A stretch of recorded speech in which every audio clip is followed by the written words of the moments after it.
Oriental higher secondary school Mirzapur અમદાવાદની YouTube ચેનલમાં આપ સૌનું સ્વાગત છે.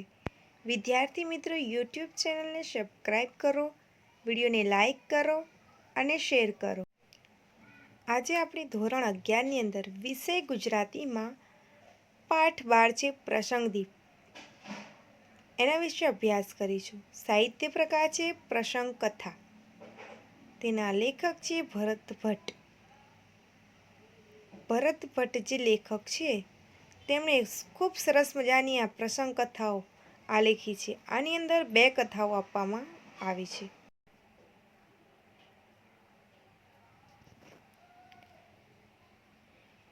તો પ્રસંગદીપમાં ભરતભાઈ ભટ્ટ વિશે આપણે પરિચય મેળવીએ તો જન્મ 7/10/1940 થયો હતો તેમનો. ભરત નાનાભાઈ ભટ્ટનો જન્મ ભાવનગરમાં થયો હતો. તેમણે ગ્રામ દક્ષિણામૂર્તિ આંબલા લોકભારતી સણોસરા ગુજરાતી વિદ્યાપીઠ અમદાવાદ સૌરાષ્ટ્ર યુનિવર્સિટી ભાવનગરમાં તેમણે અભ્યાસ કર્યો છે. તેઓ સ્નાતક MA ગુજરાતી હિન્દી તથા ઇતિહાસ વિષયમાં થયા છે. તેમણે ઘરશાળા ભાવનગર એટલે કે વડિયા કોલેજ ભાવનગર અને તથા લોકભારતીય મહાવિદ્યાલય સણોસરામાં ગુજરાતી ઇતિહાસના અધ્યાપક તરીકે કામ કર્યું છે. તેઓ ઈસવીસન 2000માં નિવૃત્ત થઈને હાલ અમદાવાદમાં સ્થાયી છે, એટલે કે અમદાવાદમાં વસવાટ કરી રહ્યા છે. તેઓ સાહિત્ય, ઇતિહાસ, રમતગમત, ભૂગોળ કેળવણી, પ્રવાસ અને આધ્યાત્મક સાહિત્ય પર લેખન કરતા રહ્યા છે. તેમણે કુલ 25 પુસ્તકો આપ્યા છે. તેમના પુસ્તક આનંદ મંગલલોકને 2009નો ગુજરાત સાહિત્ય અકાદમીનો પ્રથમ પુરસ્કાર પ્રાપ્ત થયો છે. અહીંયા ધ્યાન રાખજો, તેમના કયા પુસ્તકને કયો એવોર્ડ મળ્યો છે ને કઈ સાલમાં. તો કે આનંદ મંગલલોકને 2009માં ગુજરાત સાહિત્ય અકાદમીનો પ્રથમ પુરસ્કાર પ્રાપ્ત થયો છે. વિદ્યાર્થીનું માનસ હંમેશા કલ્પનાશીલ હોય છે તેઓ માનતા હતા.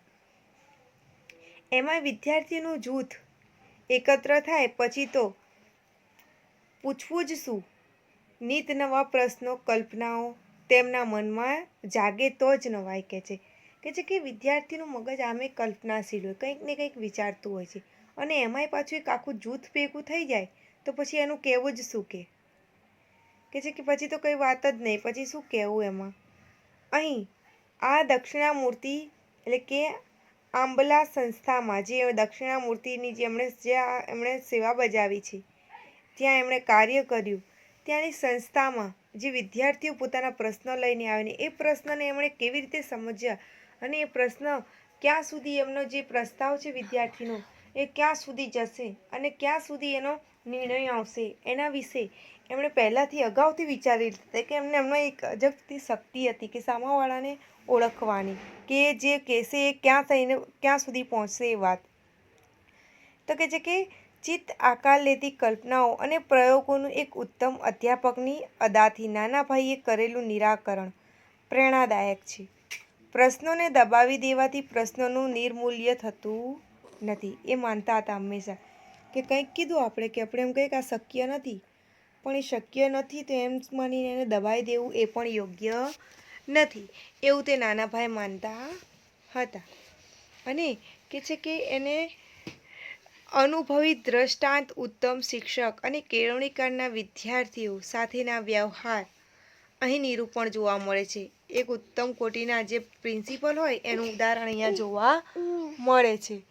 કે છે કે આ પ્રસંગો આશરે ઈસવીસન 1925 આજુબાજુનો છે. કે છે નાનાભાઈ ભટ્ટ પ્રસંગદીપમાંથી આ પ્રસંગ લીધેલ છે. શેમાંથી આ પ્રસંગ લીધેલ છે? પ્રશ્ન પૂછાય છે કે નાનાભાઈ ભટ્ટ પ્રસંગદીપમાંથી આ પ્રસંગ લીધેલા છે. આ પ્રસંગની અંદર પ્રસંગદીપમાં પ્રસંગ કથા છે તેનો સાહિત્ય પ્રકારમાં 2 પ્રસંગ આપેલા છે. પહેલો છે તોફાન દિન કેળવણીનું ઉર્મી કાવ્ય, એટલે કે તોફાન દિનની ઉજવણી વિદ્યાર્થીઓને કરવી છે અને એ જે એમનો પ્રસ્તાવ છે એ લઈને નાનાભાઈ પાસે આવે છે ને નાનાભાઈ તેમને કેવી રીતે સમજાવે છે અને એમને ના નથી પાડી દેતા. પહેલાં જ એમણે કહ્યું કે કોઈ વસ્તુને નકારવું એમાં એનો કોઈ નિર્ણય આવતો નથી, પણ એ વિદ્યાર્થીઓ પોતે જાતે સમજે કે આમાં કેટલું નુકસાન થાય આપણને, એના વિશે એમને પોતાને અનુભવ કરવા માટે એમને હા કહી અને એમની સાથે રહી અને કેવી રીતે એ લોકોને સબક શીખવાડે છે એની વાત કરવામાં આવી છે. આજે દક્ષિણામૂર્તિમાં કે છે ધમાલ ચાલી રહી હતી. વિદ્યાર્થીઓ અનેરા ઉત્સાહથી કશાકની તૈયારી કરી રહ્યા હતા. વાત એમ છે કે થોડા દિવસ પહેલાં કેટલાક વિદ્યાર્થીઓ નાનાભાઈને જઈને કહે છે કે આપણે ઘણા દિન ઉજવીએ છીએ, સફાઈ દિન, સ્વાવલંબન દિન, વિનય દિન, સ્વશિક્ષણ દિન વગેરે, તો પછી આપણે એક દિવસ તોફાન દિન ઉજવીએ તો નાનાભાઈ કોઈ પણ બાળક એટલે કે બાબતનું મૂળ તરત પારખી શકતા હતા. આ પૂછાય છે પ્રશ્ન કે એમના અંદર કઈ શક્તિ હતી, તો કે કોઈ પણ બાબતનું મૂળ પારખવાની તેમના અંદર શક્તિ રહેલી હતી. કોઈ પણ વાત ક્યાં પહોંચશે, શું પરિણામ લાવશે, કેવી રીતે તેને વળાંક આપી શકાશે વગેરે બધું જ તેઓ તરત જોઈ શકતા. વિદ્યાર્થીઓના આ સૂચનમાં રહેલી બધી જ શક્યતાઓને તેમણે પારખી લીધી એટલે કે ઓળખી લીધી. નાનાભાઈ હસીને કહે, જરૂર ઉજવીએ કે છે. તોફાન દિનને દિવસે બધાને કોઈ પણ તોફાન કરવાની છૂટ, એમ જ ને, વિદ્યાર્થીઓને પૂછ્યું. હવે વિદ્યાર્થીઓને પૂછીને એમના જવાબમાં જ એમને ફસવી દેતા હતા કે તમે એમ કહો છો કે તોફાન દિન, તો હવે તોફાન દિનનો મતલબ મને કહો કે એવો જ ને કે તોફાન દિન એટલે કે કોઈ પણ પ્રકારનું તોફાન કરવાની છૂટ હોવી જોઈએ. હા, એમ જ નાના ભાઈએ શાંતિથી કહ્યું. રસોડામાં જઈને દહીં ખાંડ ખાઈ જવાની કેવી મજા.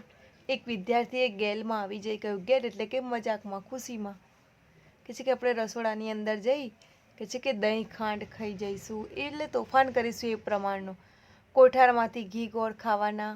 બીજા વિદ્યાર્થીએ હોઠ પર જીભ ફેરવતા કહ્યું, તોફાન એટલે તોફાન, આ બધું જ તોફાનમાં આવી શકે અને તોફાનને તેમ કરી શકાય. તોફાન એટલે કે તોફાન દિને આપણે આવું કરી શકાય. નાનાભાઈએ ગંભીર ધારણ કરી એટલે કે ગંભીર એટલે કે શાંતિ જાળવી. છોકરાઓ તો નાનાભાઈની આ સંમતિથી ખુશ થઈ ગયા. પૂછ્યું, નાનાભાઈ, તો અમે તોફાન દિનની તૈયારી કરીએ ને? હા, તમે આયોજન કરવા લાગો, પરંતુ હું તેમાં ભાગ લઉં તો તમને ગમશે ને? કે ચોરને ભેગો ગરદણી ભળી જવાનો ઢોંગ કરે તેમ અદાથી નાનાભાઈએ કહ્યું. એટલે કે ચોર સાથે ચોર મળી જાય ને ગોતવા માંડે કે ચોર કોણ ચોર. એવી રીતે નાનાભાઈ બી બાળકો ભેગી ભળી ગયા ને કે છે તોફાન દિનમાં હું પણ તમારા સાથે તોફાન કરીશ. કે તમે પણ જોડાશો તો બહુ જ મજા પડશે. કે તમે જરૂર ભાગ લો. છોકરાઓ ઠેકડા મારતા બોલ્યા અને છૂટા પડીને તેમની રીતે તોફાન દિનનું આયોજન કરવા લાગ્યા. તોફાન દિનનો દિવસ નક્કી થયો અને તેમની જાહેરાત થઈ. એ પછી નાનાભાઈએ તોફાન દિનની આગેવાન મંડળીમાં ન હોય તેવા 5-7 વિદ્યાર્થીઓને પોતાની પાસે બોલાવ્યા અને કહ્યું, હવે આગેવાન મંડળીમાં જે અમુક આગેવાનો આપણે જોઈએ ટીમમાં, વિદ્યાર્થીઓની આપણે જોઈએ છે ટોળીની અંદર એક આગેવાન હોય છે, એક મેન લીડર ટાઈપ હોય છે કે ચાલો આપણે જઈએ, બધાને ઉશ્કેરી, બધાને લાવનાર. તો એમાંનો એક પણ નહીં, એવા 5-7 વિદ્યાર્થીઓને એમની પાસે બોલાવ્યા. જો આપણે તોફાન દિન ઉજવવો છે ને તેમાં હું તમને મારી સાથે રાખવા માંગુ છું. નાનાભાઈ પોતાની પાસે રહેશે અને તોફાન દિનમાં ભાગ લેશે તે જાણીને છોકરાઓ તો રાજી થઈને તાળી પાડવા લાગ્યા. જો બિલકુલ અવાજ નહીં થવો જોઈએ. આપણા આયોજનની કોઈને ખબર પડશે તો તોફાનમાં મજા નહીં રહે.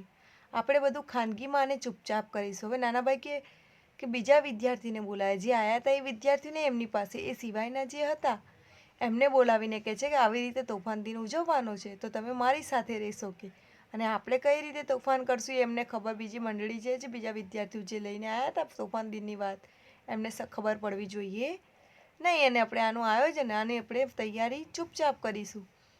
નાનાભાઈએ સુકાની તરીકે શિસ્તનો પાઠ આપ્યો, જેમ નાવડી ચલાવનારો હોય ને એવી રીતે. બધા એકદમ ડાહ્યા ચૂપ થઈ ગયા. નાનાભાઈ, આપણે કેવા તોફાન કરીશું? 1-2 જણાએ ધીરેથી પૂછ્યું. નાનાભાઈએ એક કાગળ લઈ આપ્યો. લો કાગળ, બનાવો યાદી, ચાલો હું એક તોફાન સૂચવું. પ્રવીણ આ નામનો કાલ્પનિક છે. આ એક નામ કાલ્પનિક આપેલા નામ છે. પ્રવીણની બેગમાં જે નવા સૂટ પડ્યા છે તેને કાતર મૂકવી. નાનાભાઈએ તોફાન દિનના એક આગેવાનને તેનો કપડાનો શોખ ધ્યાનમાં લઈ સકંજામાં લીધો. જે તોફાન દિનનો જે પ્રસ્તાવ લઈને આવ્યો હતો એમની પાસે, એ જ છોકરાના કપડાને ફાળવાની વાત કરી. એ ધ્યાનમાં લીધું. એના તોફાન દિનમાં જે આવ્યો હતો ને એને કપડાં પહેરવાનો ખૂબ શોખ છે નવા. તો કે આપણે એના નવા સૂટને કાતર માર્યું. તોફાન એટલે તોફાન કે છે. વાહ વાહ નાના ભાઈ, સરસ સૂચવ્યું તમે. બધા આનંદમાં આવી ગયા અને તેઓના હાથ તાળી પાડતા જરામાં રહી ગયા, એટલે કે તાળી પાડવા ગયા ને રહી ગયા, એટલે એવામાં બોલ્યા. તેઓને તોફાનની દિશા મળી ગઈ. યાદીમાં ઉપરનું લખાણ છે ત્યાં બીજા આગેવાનો સંભાળતા નાના ભાઈ કહે, એટલે કે બીજા જે આગેવાન હતા તોફાન દિનની વાત લઈને આવ્યા છોકરાઓ હતા એમને યાદ કરતા હજુ આગળ લખો કે ગિરીશની બાબરીના રાત્રે કાતર ચલાવી. બાબરી એટલે કે વાળ ઓળવા એક ઢંગે, એટલે કે એને સરસ વાળ ઓળવાની સ્ટાઇલ કરવાનો બહુ શોખ છે. જે સ્ટાઇલ કરી હોય એને બાબરી એ કાપી નાખવા વાળ કે. પછી કે જે પટિયાના શોખીન ગિરીશની હાલત એટલે કે કલ્પી સૌ મોં મલકાવે છે. ત્યાં એક વિદ્યાર્થી ત્રીજું નામ દઈને કહ્યું, મહેન્દ્રનું ટાંકું તોડી તેમાં કરેલું સુશોભન બગાડી નાખવું. જુઓ, હવે તમે સૌ તમારી રીતે યાદી વધારતા જાજો અને મને મળતા રહેજો. એટલે કે હવે અહીંયા તમે જોજો, સમજજો કે એમણે એક ટોપિક આપી દીધો કે આવું આવું તોફાન કરીશું. તો હવે વિદ્યાર્થી એમની રીતે હવે એકનું નામ લેશે તો પછી બીજો બીજાનું લેશે, ત્રીજો ત્રીજાને, એમ કરતાં કરતાં એકબીજાની જે અંદર ખાનગી જે વાત થતી હોય તે અંદરની જે એકબીજાને બદલો લેવાની, એટલે કે મજાક કરવાની, કોઈ એની મજાક કરી હોય પહેલાં એનો બદલો લેવાની, એ ભાવનાથી એકબીજાનું તોફાન એ લોકો વિચારી રહ્યા હતા કે એકબીજાને કેવી રીતે નુકસાન પહોંચાડી શકાય. તો કે જો હવે તમારી રીતે આની યાદી વધારજો એમ કરીને નાના ભાઈ તો ત્યાંથી જતા રહ્યા. એટલે કે કોઈને ગંધ સુદ્ધા ન આવવી જોઈએ, એટલે કે ગંધ ન આવી, એટલે કે કોઈને ખબર ન પડવી જોઈએ. રૂઢિપ્રયોગ છે. નહીંતર મજા મરી જશે, એટલે કે નહીંતર કોઈ મજા આવશે નહીં. પાછું નાનાભાઈ એમને ચેતી બી લીધા કે તમે જે બી લિસ્ટ બનાવો પણ કોઈને ખબર પડવી જોઈએ નહીં, નહીંતર મજા આવશે નહીં. એક કાબેલ શતરંજ ખેલાડીની અદાથી નાનાભાઈ પોતાની ચાલના પરિણામોમાં પૂર્વાનુમાન સમજી લઈ જાણે કે અલિપ્ત બની ગયા. અલિપ્ત બની ગયા એટલે કે ત્યાંથી ઊભા થઈને જતા રહ્યા. પૂર્વાનુમાન એટલે કે એક શતરંજની જે બાજી ખેલાય એ એમણે શતરંજનો પાસો નાખી ત્યાંથી જતા રહ્યા. એમની પાસે ગયેલા છોકરાઓ કાંઈ મૂંગા રહી શકે? તરત વાત ફેલાઈ ગઈ ને પ્રવીણ, ગિરીશ, મહેન્દ્ર આવ્યા નાનાભાઈ પાસે. નાનાભાઈ, કોઈની બેગમાંથી નવા કપડાં કાઢીને કે કાતર મુકાય? નાનાભાઈએ ધાર્યો હતો તેવો જ પ્રશ્ન પ્રવીણે પૂછ્યો. હવે નાનાભાઈએ એમને સબક શીખવાડવા માટે જ આ યુક્તિ કરી હતી. ફટ લઈને કોઈ બાળકને ના પાડી દેવું તો એને માનસિક અસર થાય કે આ તો મને ના જ કહે છે, કે એનું કોઈ નિર્ણય આવતો કે નિરાકરણ પણ ન આવે એનું કંઈ, પણ એને સમજવા દેવું પડે કે ભાઈ આમ કરવાથી આમ થાય. તો નાનાભાઈ એ જ સમજાવવા માંગતા હતા કે સંસ્થાને નુકસાન થાય તો તમારે પણ નુકસાન ભોગવવું પડે. નુકસાન કોઈને પણ નુકસાન થાય એ નુકસાન જ કહેવાય, એવું નાનાભાઈ સમજાવવા માંગતા હતા. એટલામાં તો પેલી ટોળીમાં ખબર પડી ગઈ કે અમારા કપડાં ફાડવાની, અમારા બાલ કાપવાની વાત થઈ રહી છે. તે તરત નાનાભાઈ પાસે આવ્યા. જે લોકો કહેવા ગયા હતા પહેલાં કે તોફાન દિન ઉજવી, એ જ લોકો આવ્યા નાનાભાઈ પાસે. કોઈક એવું તોફાન કરે તો આપણાથી ના કેમ પડાય? નાનાભાઈએ ઠંડે કલેજે કહ્યું. હવે નાનાભાઈ તો બહુ શાણપણથી ખેલતા હતા. એ કહે છે કે કોઈ આવી રીતે તોફાન કરે તો આપણાથી ના ન કહેવાય, કે તોફાન દિનના દિવસે તો કોઈ પણ તોફાન કરી શકે. પણ તો નાનાભાઈ અમને કેટલું બધું નુકસાન જાય. નુકસાન તો જાય જ ને, નાનાભાઈ કહે. આપણે તો તોફાન દિન છે, એટલે કે આ તો તોફાન દિન છે, રસોડામાં પણ ગોળ ખાંડનું નુકસાન થશે ને. એટલે કે જે વિદ્યાર્થીઓ ગયા હતા તોફાન દિનની ઉજવણીનું કહેવા, એવું ઈચ્છતા હતા કે આપણે જે શાળાની રસોડું છે એની અંદરથી ગોળ ખાઈશું, ખાંડ કહીશું, એનું નુકસાન કરીશું. તો નાનાભાઈ એ સમજાવવા માંગતા હતા કે તમે સંસ્થાને નુકસાન કરો છો, એ કોઈને પણ નુકસાન કરો, એ નુકસાન જ કહેવાય. નાનાભાઈ ગંતવ્ય તરફ આગળ વધતા બોલ્યા, પણ એ તો સંસ્થાને નુકસાન થયું કહેવાય, જ્યારે આ તો વિદ્યાર્થીને નુકસાન થાય છે કે છે. વિદ્યાર્થી ભેદ બતાવતા બોલ્યા, પણ વાક્ય પૂરું કરતા જરા ધીમો પડી ગયો. વિદ્યાર્થી બોલ્યો તો ખરી, પણ તે જરા ધીમો પડી ગયો. એને સમજાયું કે સાલું નુકસાન તો સંસ્થાને કરે છે તો આપણને પણ થયું. પણ જે નાનાભાઈની જે યુક્તિ એમને ધીમે ધીમે સમજવા આવી. તો તોફાન દિનમાં માત્ર સંસ્થાને જ નુકસાન થાય એ જ તોફાનમાં આવે એમ ને? નાનાભાઈ કહે છે કે તમારો મતલબ એમ કે સંસ્થાને નુકસાન થાય એવો જ તોફાન કરવાના. નાનાભાઈએ વેધકતાથી પૂછ્યું, જેમ સંસ્થાને નુકસાન થાય તેમ તમને પણ નુકસાન થાય ને મને પણ નુકસાન થાય, તોફાન દિન તો બધાને સરખો જ લાગુ પડે ને કે બોલો એવો તોફાન દિન ઉજવવો જ છે ને? નાના ભાઈએ ઉમેર્યું. એટલે કે બધાને નુકસાન થાય એવું, બધાને સરખા પ્રમાણમાં બધું નુકસાન થાય કે બોલો તોફાન દિન ઉજવશું ને કે. કોઈક શું બોલે, અંદર ગુપસુપ અને હા ના થવા લાગી. હવે વિદ્યાર્થીઓની જે ટોળી હતી એ જ અંદર ગુપસુપ કરવા લાગી. જુઓ, અહીં અંદરો અંદર વાદ વિવાદ ન કરો.